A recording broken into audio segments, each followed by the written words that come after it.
Dave from the Redneck Garage. Well, it's freaking cold out here. It's above freezing, but it's kind of breezy and it's chilly.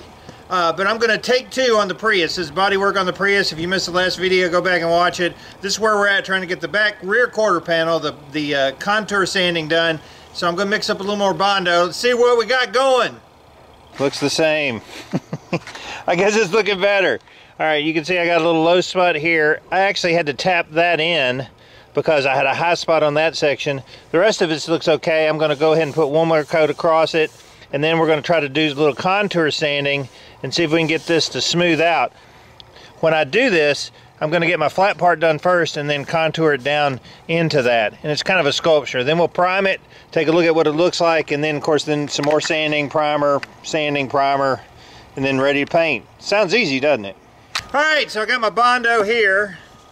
Did you know that Bondo is really just like talcum powder, fiberglass resin mixed together? That's kind of what it is. Hardener, you need it to harden up, and a spreader, piece of cardboard. We're gonna mix it up till it's uniform, and then we'll spread it out. You've got a time limit. When it's real cold, you're gonna put a little bit more hardener in. That's just something you need to practice, right? This is not like, okay, put in 2 ounces and 3 ounces, you know. If you're doing it out in the driveway, you're just kind of trial and error it. If you put too much in, it's gonna harden up really quick. I got other videos up online of how I did my Bondo, but the main thing is make sure that it's uniform, that you don't have like 4 or 5 different colors. You want it one color. Get the hardener mixed in it really well. And then you're ready to spread. It is freaking cold out here. I hate doing it when it's this cold. Mostly because I'm cold.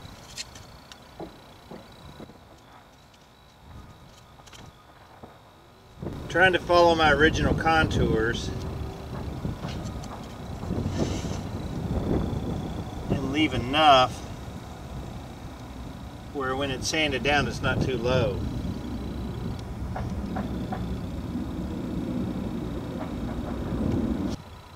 Temperature plays a big part. While this will harden up, it's going to take it a lot longer because it's so dang cold outside. So that's going to be it for right now.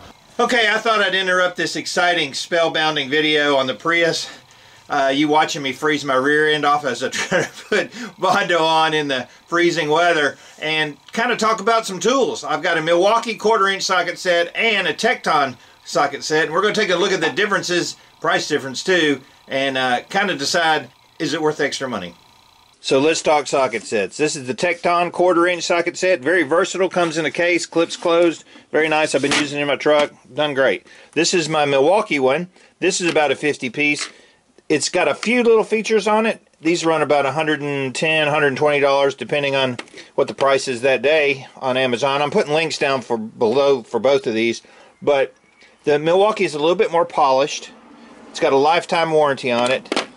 The sockets have a square edge, so you can put like a crescent wrench on it, put a lot of torque on it if you need to, and not break the gears out of your ratchet yourself, where these are just round. But the question you have to ask yourself is, for $50, $60 more, is this one worth it? Well, there's a cool factor involved. It's a Milwaukee. It comes in a super cool case.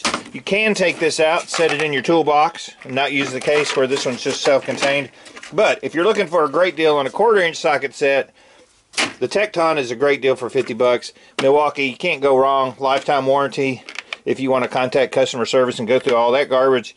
Other than that, make your own choices. But these sets are great to keep in your car and for roadside emergencies, things like that, because they don't take up much space and they're super cool.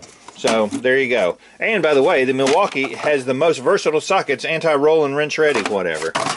There you go. Alright, so I'm going to let this harden up, and then we're going to start doing some sanding on it. At some point you're doing hand sanding. I've got my memory block from Motor Guard, the MB1. These are great for doing contour sanding. It's hard on one side and soft on the other. I love these. These are great. But this is going to take a little bit to cure up. Let it cure up, and then we can start block sanding the flat part, contour sanding that side.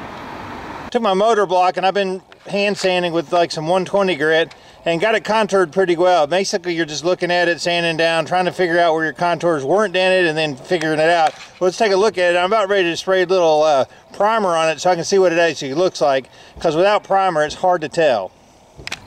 Pretty happy the way it's contouring out. I'm not sure that that's a high spot or what's going on with that. So once I put the primer on it, I'll be able to tell a little bit more of what it actually looks like right in here. But the primer is just really so I can visually see what's going on. So I'll wipe it down with some lacquer thinner, spray some primer on, and then of course you can sand that off. It's no big deal. Alright, I'm using a Duplicolor Sandable Automotive Primer. Don't go to Walmart and buy some 98-cent primer like it's some acrylic latex or whatever.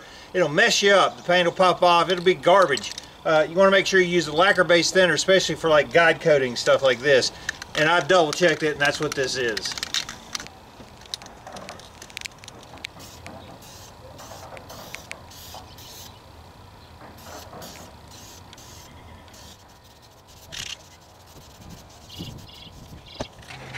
It's cold out here.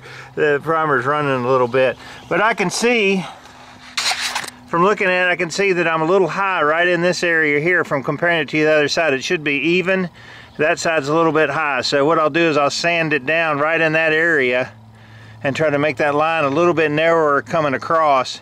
But overall, that looks pretty dang good, and it's got a couple little dimples and dings and stuff in it that I need to fix. But this is really just a guide coat on the body itself. If you look here, this line is pretty even all the way across from here, and it swoops up. On the other side, it comes up a little bit higher right here, and it's wider in the back than in the front. So I just need to sand like right in here on the other side and try to bring that line down just a little bit. But I will say this, I'm pretty dang happy with it. It's much better than it was, and once that dries, it's pretty stinking close.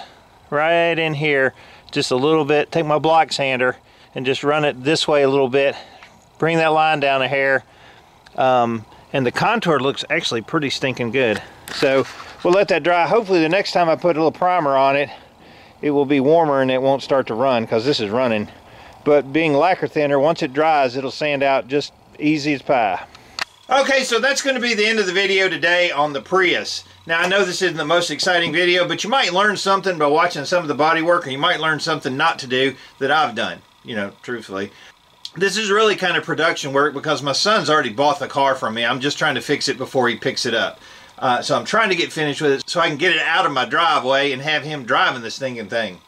I'm dealing with the cold, I'm dealing with the rain, and it's just kind of a big hassle, but we will get done. I'm trying to condense it down a little bit. Basically what I've done, I've sanded, I've looked at it, I've primed a little bit, I've looked for high and low spots, I've tried to contour it out, and the next video is the garage is cleaned out enough to get the Prius in the back of it because it's pouring down freaking rain for like 8 days, and see if we can get this thing shot in a reasonable amount of time. So keep watching, see if I'm successful, see what this thing looks like. I appreciate everybody. Questions, comments, suggestions. We'll be doing some funner stuff, like Jeeps and stuff, very soon. I'm David from the Redneck Garage. Keep turning wrenches.